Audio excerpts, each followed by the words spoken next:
పాల గురించి కూడా ఒక ప్రచారం జరుగుతుంది. పాలని అధికంగా ఈ పాలని మనం వాడకూడదు అని. సో మీరు చెప్పినప్పుడు ఇప్పుడు ఎగ్స్ వినియోగం చాలా ఎక్కువగా ఉంది, పౌల్ట్రీ ఎగ్.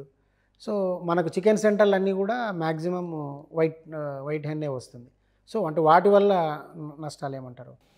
అంటే ఒకటి, మీరు పాల పాకెట్ వాడితే నష్టమా అని అడిగేట్టయితే దాన్ని ఒక పని చేద్దాం, ఒక చిన్న చూద్దాం. మనం వాడుతున్న పాల పాకెట్ పాలే అయితే సరే, నష్టమో లాభమో తాగేద్దాం. అసలు ఇవి పాలేనా అనేది పెద్ద ప్రశ్న అండి. ఎందుకు అలా పెద్ద ప్రశ్న అంటున్నాం అంటే, పాల కేంద్రాలన్నిటికి కూడా పాలు వెళుతున్నాయి. అంటే పాలు తయారు చేస్తున్న కంపెనీలు ఉన్నాయి కదా, వీళ్ళందరికీ పాలు వెళుతున్నాయి. ఏంటంటే వాళ్ళ చిన్న కేంద్రాలుగా మన గ్రామాల్లో పాల కేంద్రాలు పెట్టి సేకరిస్తున్నారు పాల సేకరణ. ఇప్పుడు మొత్తం మన ఆంధ్రప్రదేశ్లో, మన తెలంగాణలో, మన తెలుగు రాష్ట్రాల వరకు చూద్దాం. మన తెలుగు రాష్ట్రాల్లో గ్రామాల నుంచి కంపెనీలకు వెళుతున్న మొత్తం ఎన్ని లీటర్ల పాలు అని చూడండి. ఉదాహరణకి 100 లీటర్ల పాలు వెళుతున్నాయి, తేలిగ్గా ఉంటానికి అనుకుందాం.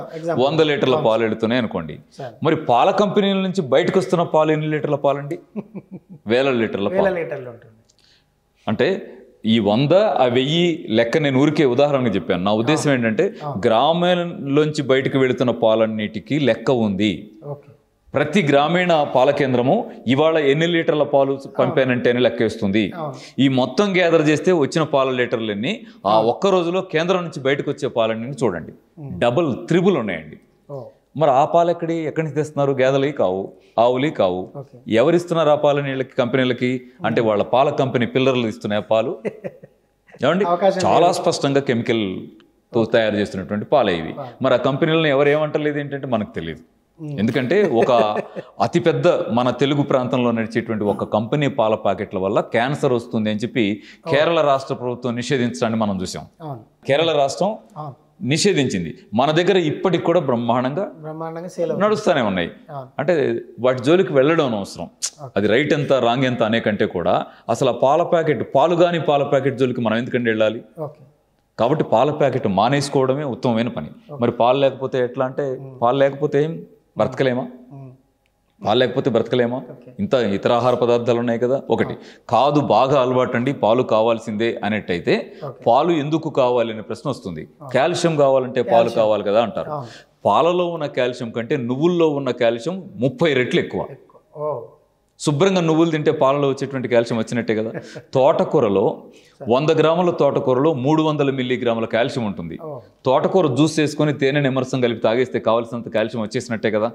ఏమంటే ఆలోచించండి. అయినా సరే నేను ఒక చిన్న విషయాన్ని మీ దృష్టికి తెస్తాను. కాదు, పాలు ఇష్టం అని భావించే వాళ్ళైతే వాళ్ళు ఏం చేయొచ్చు అంటే, కొబ్బరిని పాలు చేసి కొబ్బరి పాలను పాలలాగా వాడుకోవచ్చు.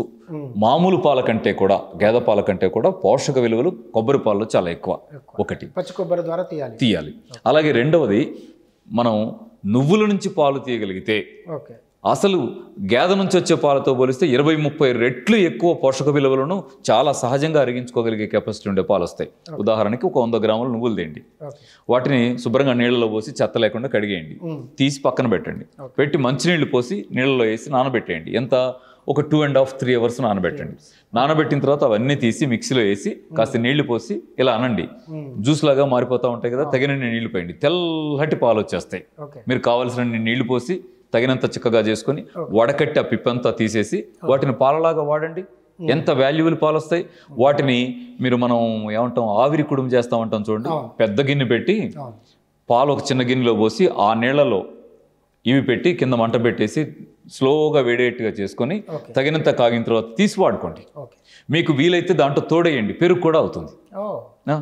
సో బాయిల్ చేయొద్దు, స్టీమ్ ఇవ్వాలి. స్లోగా వేడి చేసుకోవాలి, బయట పెట్టుకుని తోడేసుకోవాలి, పెరుగు అవుతుంది. పాలుగా వాడుకోవచ్చు, పెరుగుగా వాడుకోవచ్చు. మామూలుగా మనం వాడుతున్న పాకెట్ పాలతో పోలిస్తే అది విషం అయితే ఇది అమృతం అవుతుంది. ఇది మదర్ నేచర్ ఇచ్చిన పాలండి. సో ఎగ్స్ గురించి అన్నారు మీరు. ఎగ్స్ అదేవిధంగా ఫార్వైల్ పొడి, వాటి గురించి అంటే వాటి దుష్పరిణామాలు కూడా చెప్దాం. అంటే ఇవాళ అంటే వాళ్ళ దగ్గర నుంచి నేను సూటిగా అడుగుతున్నాను. ఒకటి, ఒకనాడు మనం క్యాన్సర్ అనే కేసుని ఇవ్వడం, ఎక్కడో ఒక చోటిని ఇవ్వడం. క్యాన్సర్ని రాచకురుపు అని కూడా అనేవాళ్ళు. అంటే ఎవరికో రాజులకు వచ్చే జబ్బు మనకు రాదులే, అట్లా ఉండేది. అది రాజులకు వచ్చిందా లేదా మనం ఎవరైనా చూసి రాలేదు, కానీ ఎప్పుడో ఎక్కడో తప్ప రాదు అనే పరిస్థితి ఉండేది. దగ్గర 45 సంవత్సరాలకు పూర్వం, నా చిన్నప్పటి రోజు, నాకు ఇప్పుడు 60, నాకు బాగా నా చిన్న వయసు ఉన్న రోజుల్లో 45-50 సంవత్సరాలకు పూర్వం రోజుల్లో మా అమ్మ క్యాన్సర్ తోటే చనిపోయింది. కానీ అప్పుడు నేను చాలా చిన్నవాడిని, కానీ అక్కడ విన్నాను మళ్ళీ క్యాన్సర్ కేసులు పెద్దగా వినలా, ఎక్కడో తప్ప. కానీ ఇవాల్టి పొజిషన్ చూడండి, ఊరికి ఒక క్యాన్సర్ కేసు ఉందండి, ఊరికి కాదు బజార్కి ఒక క్యాన్సర్ కేసు ఉందేమో కూడా. ఇప్పుడు మనమేం ఆలోచించుకోవాలంటే ఇన్ని క్యాన్సర్లు ఎందుకు వస్తున్నాయనే ప్రశ్న మనకు రావాలి కదా. దానికి 2 కారణాలు కనపడుతున్నాయి. దాంట్లో ఒక ముఖ్యమైన కారణాల్లో ఒకటి జీన్ మాడిఫైడ్ ఆహారం. జీన్ మాడిఫైడ్ అంటే ప్రయోగశాలలోనే జీవుల్ని మాడిఫైడ్ చేసే ప్రాసెస్ జీన్ మాడిఫైడ్. వాటిలో ఈ బాయిలర్ కోళ్ళు ఒకటి, బాయిలర్ గుడ్లు ఒకటి. కోడి ఎన్ని కేజీలు అవుద్దండి? 6 నెలలు ఎదురు చూస్తే కేజీ అవుద్ది. కానీ ఇది నెల రోజుల్లో 3 కేజీలు అవుద్ది. ఎలా అవుతుంది ఆలోచించండి. మందులు వాడటం, జీన్ మాడిఫైడ్ చేయడం. కోడి 10 రోజులు గుడ్లు పెట్టి పొదగాలి. ఈ గుడ్డు పెట్టడం మొదలెట్టిన కోడి చచ్చిందాకా గుడ్లు పెడుతుంది. ఎలా సాధ్యం అవుతుంది? మందులు, జీన్ మాడిఫికేషన్. మరి అవన్నీ తింటే మనం నష్టపోమా? అంటే వాళ్ళ కంపెనీలు బాగుపడటానికి, వాళ్ళ వ్యాపారాలు బాగుపడటానికి మనం ఉన్నామా? మనం శుభ్రంగా ఉండటానికి వాళ్ళు తయారు చేసే ఆహారం ఉందా? మనం శుభ్రంగా ఉండటానికి కదా ఉండాలి. అలా లేదనుకోండి, వదిలేసి ఇంక వేరే ఆధారపడండి. ఎందుకై తినకపోతే బ్రతకమా ఏంటి? మనకు ఫుడ్డే లేదా ఏంటి? అంటే అసలు మాంసాహారం మీద మీ ఒపీనియన్ సార్? నేను దాని జోలికి వెళ్ళడం లేదు సార్. ఇప్పుడు మన దగ్గర పోటీ పెడితే భారతదేశంలో ఏ రాష్ట్రంలో ఎక్కువ మాంసం తింటారనేటువంటి కాంపిటీషన్లో ఖచ్చితంగా ఫస్ట్ ప్రైజ్ వచ్చేది మన తెలంగాణకి వస్తుంది. మనకే ఫస్ట్ ప్రైజ్ వస్తుంది. అలాంటి చోట మాంసం తింటాం రైటా తప్ప అంటే లేనిపోని ఈ ఇబ్బంది తెచ్చుకోవడం తప్ప ఇంకోటి రాదు. తినేవాళ్ళు తినండి. తప్పప్పుల గురించి కాదు సార్, మన ఆరోగ్యానికి. నేను ఆరోగ్యం పక్కన పెట్టి అంటాను సార్. ఏమన్నానంటే మాంసం తినొద్దంటే ఎందుకు తినొద్దు అంటున్నాడు అనేకంటే, అయ్యో తినండి, మాంసం తినండి. కానీ ఏ మాంసం తినండి అంటే మందులతో పెంచిన మాంసం కాకుండా మన నాన్న మన అమ్మ ఏం తిన్నారో ఆ మాంసం తినండి అంటున్నాను. మాంసం తింటూ పెరగలేదా ఏంటి? తరతరాలుగా మాంసం తింటూ మానవ జాతి పెరిగింది కదా.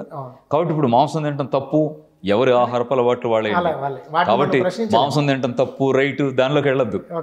మాంసం తినండి. తింటే ఏం తినండి అంటే మీ అమ్మా నాన్న ఏం తిన్నారో ఆనాడు, మీ తాతయ్య అమ్మమ్మ ఏం తిన్నారో ఆనాడు ఆ మాంసం తినండి తప్ప వీళ్ళు మనల్ని బిజినెస్ గా మార్చడం కోసం కంపెనీలో తయారు చేసుకొని వస్తారే విషం ముద్దలు, అవి మాంసం అని పొరపాటు పడి తింటే మన కిడ్నీలు ఫెయిల్ అవుతాయి, క్యాన్సర్లు వస్తాయి, రిస్క్ పడతామండి.